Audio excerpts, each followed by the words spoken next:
नमस्कार दोस्तों, स्वागत है आपका हमारे चैनल जीएसटी डेफ्ट पर। आज हम एक बहुत ही महत्वपूर्ण टॉपिक पर बात करेंगे जो जीएसटी के तहत इनपुट टैक्स क्रेडिट और इनवॉइस मैनेजमेंट सिस्टम से जुड़ा है।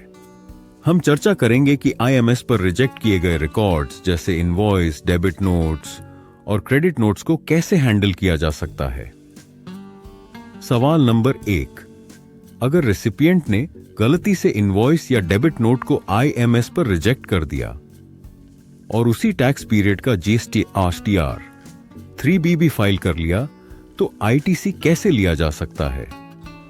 रेसिपिएंट को सप्लायर से अनुरोध करना होगा कि वह उसी रिकॉर्ड को बिना किसी बदलाव के उसी टैक्स पीरियड के जीएसटी AR1A में या बाद के टैक्स पीरियड के जीएसटी RT1 या IFF के अमेंडमेंट टेबल में दोबारा फाइल करे।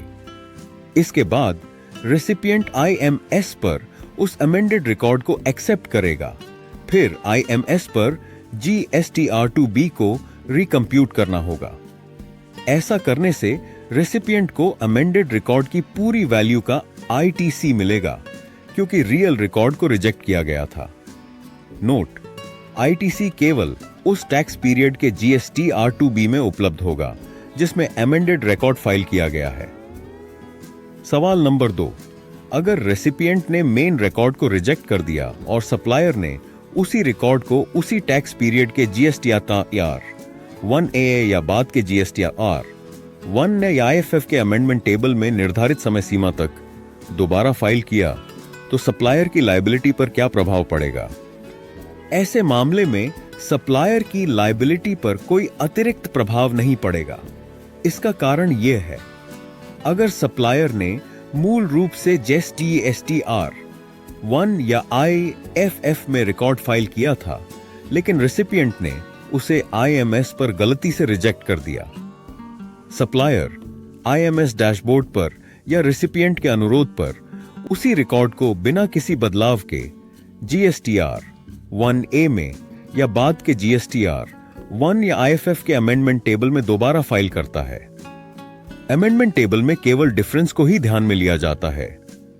चूंकि रिकॉर्ड में कोई बदलाव नहीं है, इसलिए डिफरेंस शून्य होगी, अतः सप्लायर की लायबिलिटी में कोई वृद्धि नहीं होगी। यह तो बात हुई ITC लेने की, लेकिन यदि क्रेडिट नोट के मामले में ITC रिवर्स करना हो तो सही प्रक्रिया का पालन किया जाएगा। दोस्तों, आज हमने सीखा कि IMS पर रिजेक्ट किए गए रिकॉर्ड्स को कैसे हैंडल किया जा सकता है। अगर आपको यह जानकारी उपयोगी लगी हो तो हमारे चैनल GST डेफ्ट को सब्सक्राइब करें, लाइक करें और कमेंट में अपने सवाल पूछें। अगले वीडियो में फिर मिलते हैं। धन्यवाद।